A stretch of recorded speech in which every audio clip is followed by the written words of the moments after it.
1045 The Team, your home for New York sports. We are joined on the phone by Mr. Richard Hunter. He is our UFC MMA insider. And Richard, first of all, thanks for making some time. I know you had a very, very busy weekend.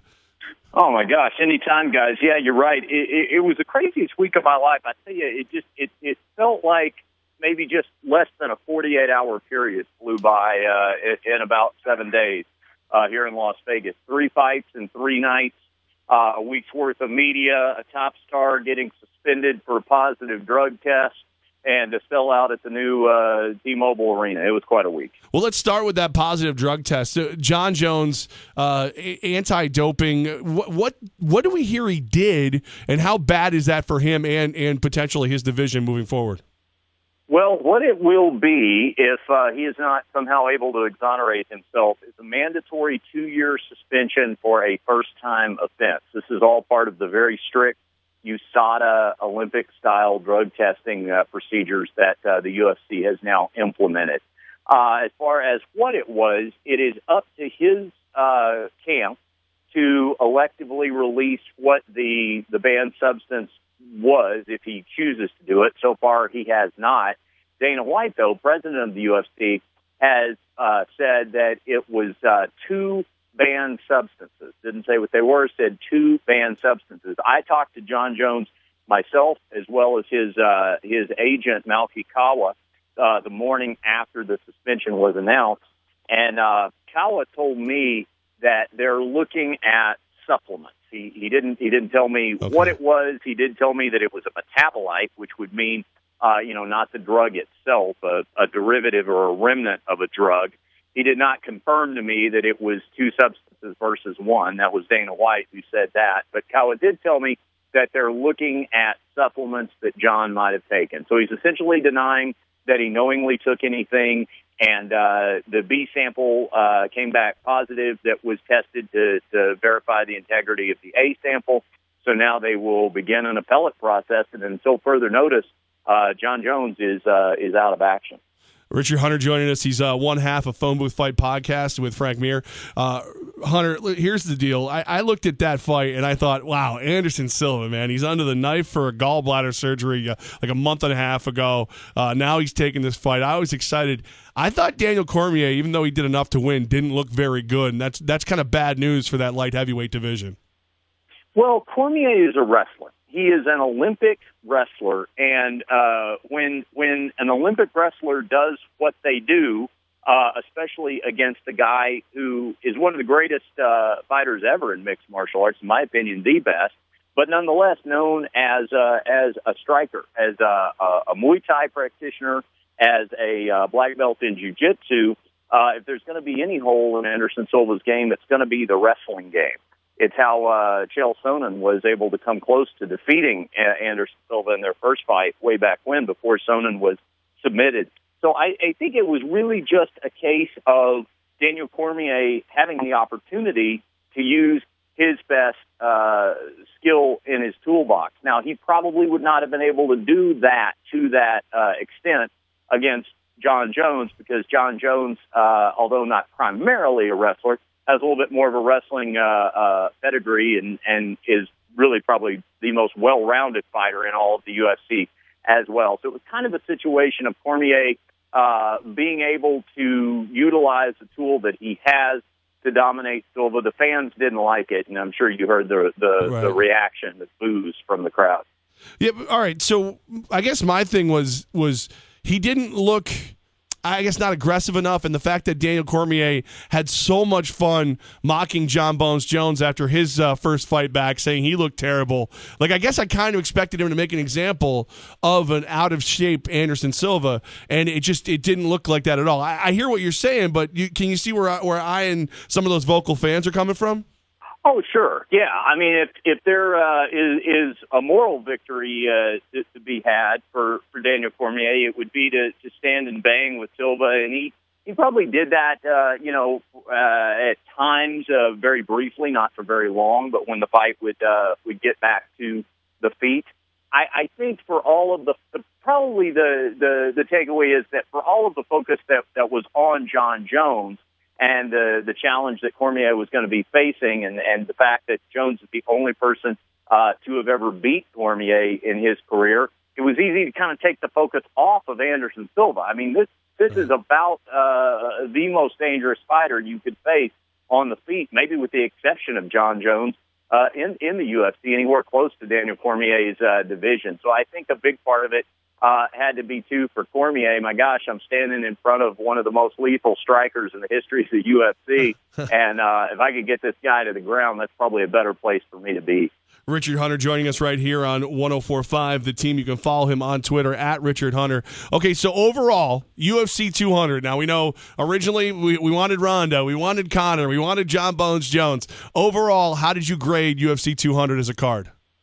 Well, I thought we're just talking about the main card. I thought it ended, or it began in exciting fashion, and it ended in exciting fashion. Cain Velasquez made short work of Travis Brown, stopped him in the first round. Always exciting to see one heavyweight finish another. And then the main event, Miesha Tate, the newly minted women's bantamweight champion after defeating Holly Holm, was one and done on the title defense. Amanda Nunes came in and just decimated her through one round. It looked like the fight was going to go to the second round before she submitted Tate via rear naked choke with just a few seconds left. So it had, as far as exciting bookend finishes on the main card, it had those. Now, what was in between those three were three fights that went to decision. That's not always super exciting. We just talked about the Cormier fight, and that was probably lackluster for fans. Brock Lesnar and Mark Hunt was interesting. I thought Lesnar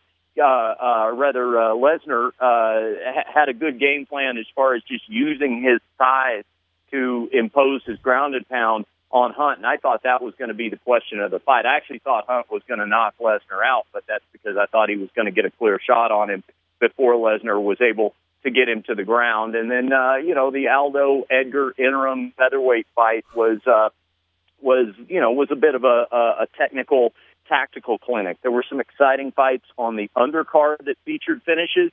It's the kind of thing, when you look at this fight, this card on paper, it was without a doubt the deepest, most stacked card the UFC has ever put on. It just works out sometimes, especially when you match champions against champions or former champions, that, sometimes it becomes tactical. Sometimes they're so good and so elite that they can kind of cancel each other out in some areas. It does seem like a lot of times it's the cards that maybe, nobody's got their eye on. Maybe it looks a little weak on paper. Maybe there's one compelling fight on there, but there's some other ones that you're kind of, I don't know. And then you end up walking away from the thing going, gosh, I think that was the best card we saw all year. And that's kind of the fun part about the UFC. It is true parity, so you just kind of never know what night is going to be one of the more memorable ones of the year. But all said, given the magnitude of the event, and, of course, the big news about the sale that followed today, I would give it an A for sure. I want to get to that sale. Richard Hunter, 104.5 The Team. He's our mixed martial arts insider. So before we get to that, though, you brought up the Aldo fight. How bad do you think the UFC wishes they could just skip the McGregor-Diaz fight and give us Aldo-McGregor 2 right now?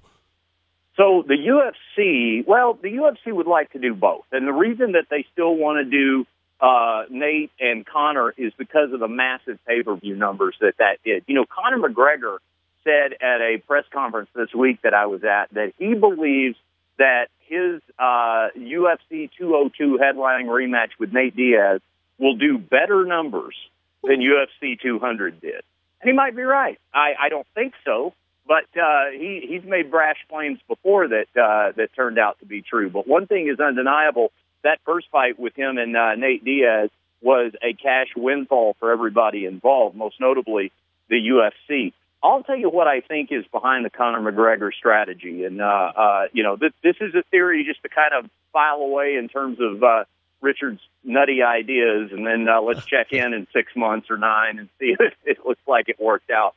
Here's what I think is going on with Conor McGregor. Conor McGregor has a few fights left on his UFC deal. I think it's probably 3, although a lot of this stuff is not public information, and if they don't decide to share it.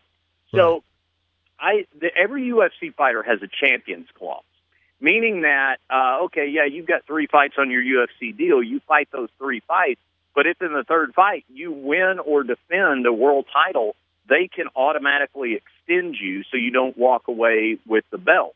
Okay. Conor McGregor doesn't want that. Conor McGregor wants to be out of his UFC deal so he can either go promote himself like Floyd Mayweather does, or use that piece of leverage to get a much, much, much greater deal from the new ownership in the UFC. I think Conor McGregor, guys, is trying to avoid being a champion in the UFC for that reason, strategically. I think he holds I know he holds the featherweight belt. I think he's hoping he gets stripped of that belt. He can stay out of his natural division, fight marquee fights like Nate Diaz, but actually avoid having a belt by the time that contract is up. I think the UFC knows that, and they're trying to keep that belt on him. That's why you haven't seen them strip him of the featherweight title, even though he's a healthy champion able to defend. They're having an interim title fight between Aldo and Edgar. So I think it's a real contractual chess match right now. Wow. Richard Hunter, one half of the Phone Booth Fight podcast. Follow him on Twitter at Richard Hunter. Okay, this sale, the new owners, $4 billion.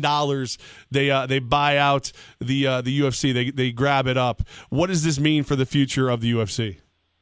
Well, as far as we're able to tell at this point, what it means is the Fertitta brothers, Lorenzo and Frank Fertitta, who have always been the majority owners in the UFC, will now step back. They will retain a minority ownership. Lorenzo Fertitta, though, will step away as CEO of the UFC. Dana White, UFC president, and really the face of the organization that most people know, will stay on. He's going to cash out his stock, which is rumored to be in the 10% range.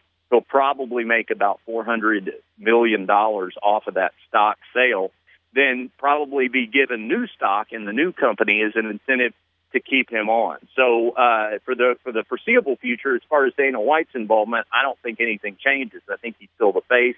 I think he's still in to a large degree, running a lot of day-to-day operations in the organization. I think what could potentially, be the thing to keep an eye on, though, is seeing what happens when a giant, multi-corporation conglomerate like this comes in and takes over ownership, but doesn't have a history with the organization, let alone a history with the sport, and maybe doesn't understand a lot of the nuances that got it to this point. And that is something that the Fertitta brothers definitely understood.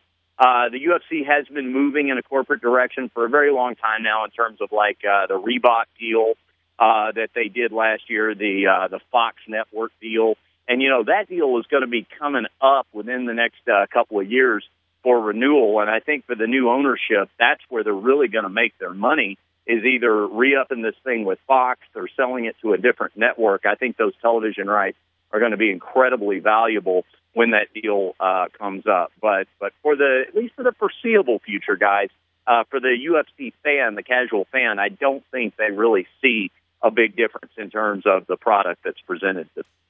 Richard Hunter, you got to follow him on Twitter at Richard Hunter. Thank you so much for your time, sir. We appreciate your knowledge. Always great talking to you guys, man. Call me anytime. Thanks so much, brother.